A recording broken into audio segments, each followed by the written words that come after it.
The issue here is that if you can never catch up to wages, then there is no chance of building wealth. And when things like this happen, these economic shocks in which people are laid off, women get hit harder.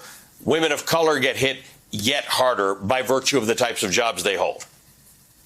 That's right. And we're not even actually talking about building wealth. You're talking about just having savings or some ability to survive through a crisis like this. Much, much worse for women of color who tend to be concentrated in lower wage jobs as it is. Even in those lower wage jobs, they are paid less. And I do think it's important to understand a lot of that this dates back a way long way back in history to slavery, because at emancipation, there were several industries that wanted to hire Black women and not pay them anything, have them live exclusively on the whims and mercies of, in some cases with domestic workers, their employers, or in some cases, as was the case with restaurant workers, to live on tips. And in 1938, as part of the New Deal, several groups of Black workers were left out, Black women workers. So farm workers were left out. They were largely Black men. Domestic workers were left out. They were largely Black women. And tipped restaurant workers were left out. They were largely Black women as well. Fast forward today, you got a $0 wage in 1938 for tipped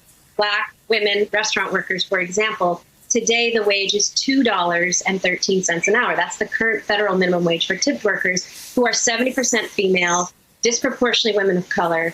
And we just put out a report showing that even today, lots of people work in the restaurant industry, but even today, there is a $5 per hour wage gap between white men and Black women in the restaurant industry because of customer bias in tipping, because women of color work in casual restaurants rather than fine dining. And that actually gets worse in places you wouldn't expect, like New York and Massachusetts, which are supposedly racially progressive. They actually have an $8 per hour wage gap. New York and Massachusetts are second only to Alabama in being the worst states in the country in terms of this huge wage gap between white men and Black women because of persistent racism, persistent sexism that really dates back all the way to emancipation. So you bring up the case of people working in restaurants, but there are a lot of cases in which Black women work. I'll give you the list, including doctors, nurses, teachers, child care workers, waitresses, as you mentioned, cashiers. On average, across those professions, Black women are paid between 11 and 27% less than white men who are working the same job. Because whenever we talk about unequal pay between men and women, you get conservative economists who come on and say, well, it's got to do with education levels and choices that they make. You're actually talking job for job. Same job to same job, Black women get paid less. That's right. You can take high wage jobs. You see Black doctors, Black lawyers, Black women teachers earning less, Black women professors for sure earning less than their white male counterparts.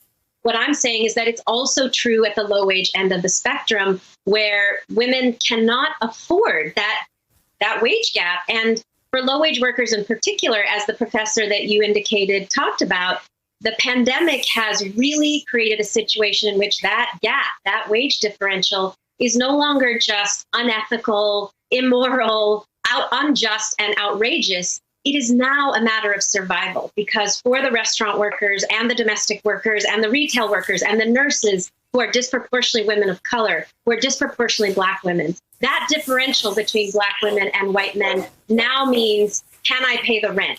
Can I feed my children? Can I actually survive? Can my family survive? That differential means all the difference in the world. It's the difference between being able to save and have some resiliency during a pandemic and not. I mean, take, for example, we have a member named Jamie. She worked as a restaurant worker, as a waitress in a very high-end restaurant, actually, in New York City. She experienced discrimination constantly. She was actually called the word mammy at one point by her white manager. She was given lesser shifts where she made less in tips. She was given lesser sections. And over time, she accepted it.